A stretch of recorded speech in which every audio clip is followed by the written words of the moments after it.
Hola Juan Carlos, muy buenas tardes, ¿cómo estás? ¿Qué tal? ¿Cómo les va, muchachos y chicas? Bien, muy bien.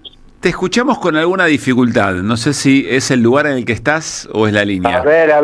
¿No Ahora, está mejor? ahora va mejor, muy bien. Bueno. ¿Cómo están ustedes? Estamos bien, yo lo voy a dejar pasar porque si le dice nada, no digo nada. Estamos bien, tarde tormentosa, Juan Carlos, ¿qué tomás? Voy a tomar me parece que voy a seguir con... Voy por un Campari. Bueno. Está con el aperitivo. Sí, ayer Sí, estoy con el aperitivo, después volveré al vino. ¿Sabes qué? Pero un Black Russian, Juan Sí, escucha. Esta chica me supera Escuchá. totalmente, no sé qué hacer con ella. ¿Qué se puede hacer, muchachos? No, Nada, pero lío pará, conmigo. Escucha. ¿Qué son? No sé. Es no sé vodka qué me con salió. licor de café. Vodka con licor de Juan café. Carlos, esto es como, es del pueblo, porque es un tema del Indio Solari. Pero te metes ¿sí? un vodka con qué bien. un Black Russian, Bueno. el vodka ruso. Muy bien. Dale. Vodka ruso lo conozco bien. Algunas veces anduve El vodka negro, sí. Anduve por las estepas y aprendí a tomar vodka. El Black a fuerza- Russian. Es un vodka negro. Es Sí. con café. Está bien. Con café, bueno, no Con licor me de digas café. que no es original, Y con Gaby. hielo, es muy rico. Muy bien. Bueno, qué bien. Voy a probar, con mucho Dale. gusto. Muy bien. Dale. Bueno, Juan Carlos, te invitamos a despuntar otra de tus facetas, que es la de historiador. ¿Vos sos licenciado en historia o profe de historia?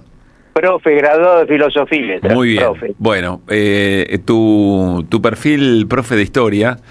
Hoy, 20 de noviembre, Día de la Soberanía. En el arranque hablamos mucho sobre... Sobre Rosario Central. Ahí está, Ahí ¿viste? está. Iba a aparecer. ¿Le escribiste? No, de ninguna Felicitaciones. manera. Estoy Yo no hablando puedo con mi más hijo, que mirá. felicitar. No No. voy a entrar en ninguna polémica estéril. Esa sonrisa de fina. Es que Pablo es indignado. No, Estamos no, todos te indignados. No, te felicito sinceramente. No. Pero que te voy a decir la verdad, Eso fue peor, fue no me- Sí, peor. fue peor. No me llega, o sea, siento que me están bardeando, ¿entendés? No. Eso es lo que Bueno, pero eso es no, lo que- yo no. Bueno, yo está no, bien, yo está bien. reconozco a Central, lo Muy bien. reconozco. Bueno, muchas gracias. Radich no puede parar de reírse, yo estoy a punto de dar vuelta a la mesa y patear todo. A ver, 20 de noviembre de 1845, entiendo que Sí. vuelta de obligado refiere, corregime, pero la verdad que me gustaría que nos cuentes contexto y que nos metamos un poquito más ahí, el intento de Gran Bretaña y Francia de negociar directo con distintas provincias, sin reconocer la autoridad de Rosas, y que refiere a como un codito del río Paraná, donde se angostaba un poco el cauce, y ahí se da la batalla de obligado. Pero esto es lo que uno más o menos lleva puesto. Vos tenés una mirada no solamente en el rigor histórico, sino en la interpretación, que eso es lo que más nos interesa. ¿A qué te remite vos, como profe de historia, cuando se habla de la batalla de vuelta de obligado? Bueno, por un lado está el acontecimiento en sí, que vos de algún modo lo insinuaste, que tiene un valor simbólico importante. Hubo una batalla importante, hubo patriotismo y heroísmo del pueblo argentino que combatió con un costo humano enorme, porque la superioridad militar de la flota inglesa era 10-1, estos tenían 400, 500 buques, cañones, y los nuestros tenían 30 o 40, así que, además había una diferencia tecnológica fundamental, porque ya tenían una combinación de buques a vela y se había inventado la máquina a vapor. Entonces, en fin, y cañones y todo, era muy grande la diferencia. Por eso, más allá de que hubo un combate en sí, un combate muy importante, las bajas nuestras fueron mucho más grandes que las de ellos. Ellos tuvieron lo que suele llamarse en términos clásicos un triunfo pírrico, porque pudieron superar el encadenamiento que había armado Mansilla, avanzaron por el río, aunque después no le fue bien en términos comerciales y políticos, y volvieron y finalmente fueron derrotados, porque finalmente tuvieron que reconocer la legitimidad argentina sobre lo que llamaban los ríos interiores. Pero no quiero eludir lo principal que vos planteaste, que es el contexto político y los intereses económicos en juego, una vez que hice el reconocimiento que acabo de hacer. Lo que estaba en disputa siempre por parte de las grandes potencias, muy particularmente la potencia más grande del mundo de la época, que era Gran Bretaña, era la aspiración a la libre navegación de los ríos a los efectos de potenciar su comercio. Eran la gran potencia no solo militar, sino comercial. Eran la primera potencia marítima del mundo después de Trafalgar en 1804. Por lo tanto, acá y en todas partes, y trataban de imponer en términos militares su preponderancia para avanzar comercialmente. Ellos aspiraban siempre incluso al Río de la Plata, pero en este caso, para no irnos del tema, se mandaron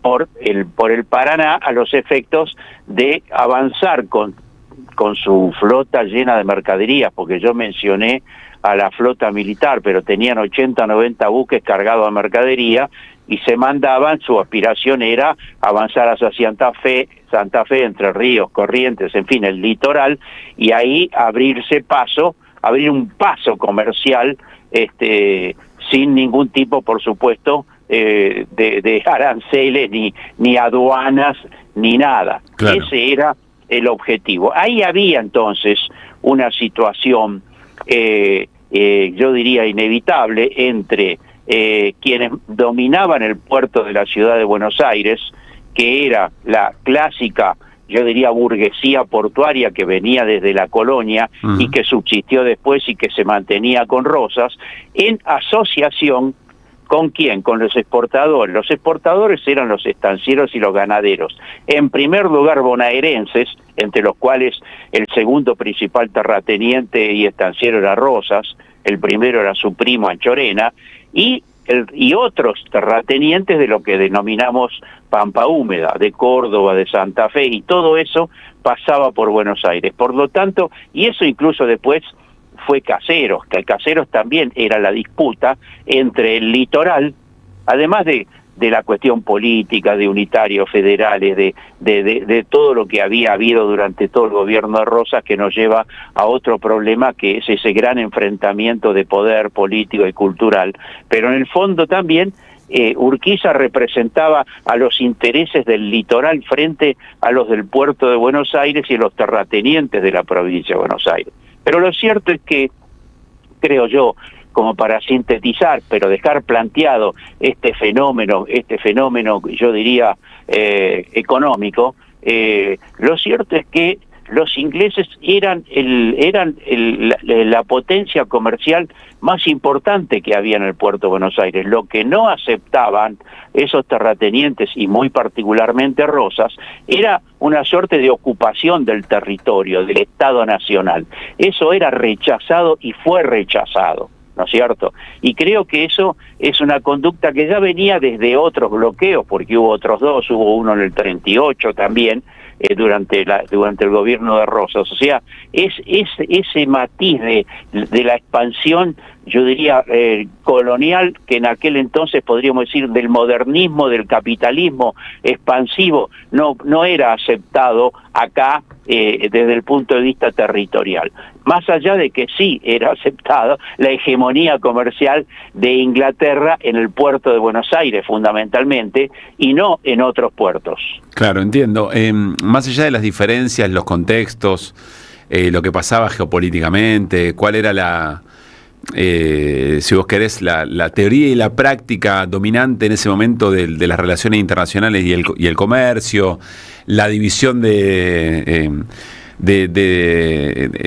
lo producido y efectivamente la compraventa de todo eso, la sensación es que la discusión se prolonga, que tiene que ver con cuál es el rol del Estado en el direccionamiento del desarrollo productivo, en la conducción del comercio internacional, en el perfil productivo de las regiones, más allá de las disputas de poder internas que vos bien mencionabas. Porque si lo traes al presente, la verdad es que sin forzar nada, da ganas de generar algún tipo de espejo con todas esas disputas, ¿no? Sí, eso se prolongó. ¿O es muy tirado de los pelos?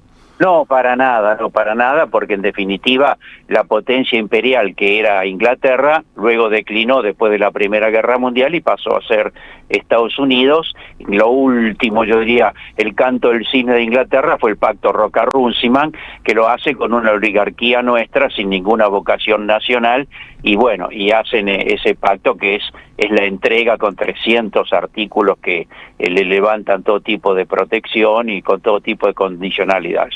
Y después hubieron muchos otros con pacto o sin pacto formal y simbólico, y llegamos hasta aquí, que tenemos el de ahora, que yo creo que es uno de las grandes infamias de la historia argentina, va a ser en la medida que se avance y se vaya plasmando.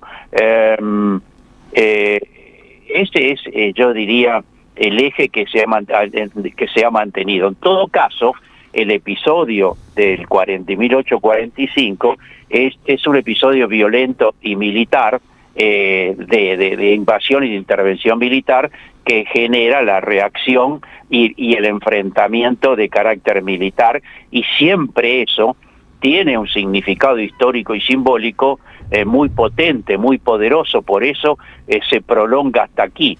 Otra cosa es lo actual, que es una suerte de neocolonialismo, de un gobierno que es lisa y llanamente cipayo, que no tiene nada de natural, que no ofrece ninguna resistencia, sino más bien se subordina y se allana a la potencia extranjera y pacta, como fue el pacto Roca-Runciman hace un siglo atrás. Claro. Esa es la enorme diferencia, yo diría, entre una época y la otra. Pero la penetración de las potencias imperialistas en función de sus grandes intereses, creo que sigue siendo una constante. Hubo gobiernos gobiernos populares y nacionales que pudieron enfrentar esa situación, y otros gobiernos, inclusive el de la dictadura, que tenía ese rasgo, y el de Macri también, pero creo que es el más acentuado. Por eso, a mediano plazo, a corto plazo, finalmente va a haber una reacción del pueblo argentino que tiene una noción clara de esta historia de la soberanía. Más allá del día de hoy, del 20 de noviembre, creo que tiene una noción clara del rol de Inglaterra, del rol de Estados Unidos, de lo que los ingleses y Malvinas, en fin. Todo eso yo creo que está en la memoria, está sedimentado, y en algún momento va a haber una reacción. Juan Carlos, lo último, quiero preguntarte por Eve. Hoy se cumplen 3 años del cambio de casa, según las madres refieren a ese momento de partir.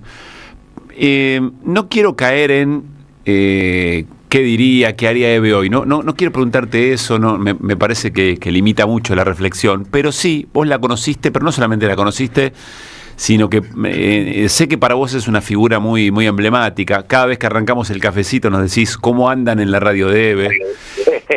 Te quiero preguntar por Eve en tanto identidad política en un momento como el actual.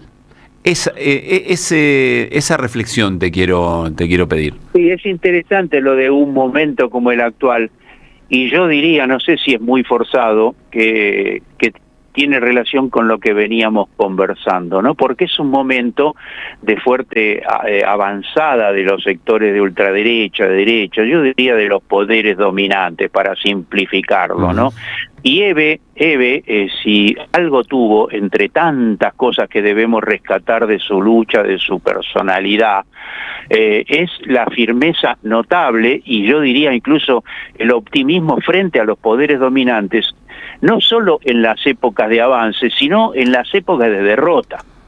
En las épocas de derrota y de violencia oscurantista, como fue durante la dictadura, y ya durante la democracia también hubo circunstancias de derrotas, de retrocesos, hubo zonas grises donde estaba repleto de grupos reaccionarios que querían tender para atrás. Y Eve siempre fue, en ese sentido, yo diría, un faro para la democracia argentina, para los luchadores, para los idealistas y soñadores, para los que, en fin, tienen su mirada puesta en que hay que resistir, con la mirada siempre puesta hacia el futuro, ¿no es cierto? Que eso es lo que yo diría también siempre ella nos educaba, ¿no? Pensar en que vamos a salir adelante y que hay futuro. En fin, creo que Eve es una de los grandes acontecimientos de la historia argentina, sí. Vos decís, esa identidad política no iba a leer encuestas para saber si se movilizaba o no, ni iba a decir, bueno, no hay clima de lucha, ahora hay que replegarse. Eso que yo digo del no se puedismo, del no se puede, del consenso, el no se puedismo, ella tenía clara que la perspectiva siempre tenía que ser la unidad y la lucha, que parece una frase hecha, pero sin embargo ella era el emblema de eso, y reitero, y lo asocio un poco a este momento, muy particularmente en los momentos difíciles, en los momentos oscuros, en los momentos donde hay alguna derrota y entonces no aparece clara la perspectiva de cambiar la sociedad, de cambiar el mundo, ni tampoco la perspectiva de los próximos meses. Ella, en ese sentido, bueno, fue un ejemplo extraordinario de sostenimiento del ideal, que nos llenaba a todos de fuerza y de optimismo, que es lo que siempre necesita la lucha popular.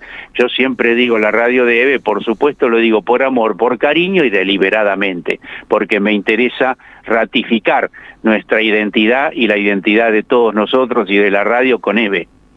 Abrazo grande, Juan Carlos, gracias. No, gracias a ustedes, chao. Juan Carlos Junio. Somos Radio.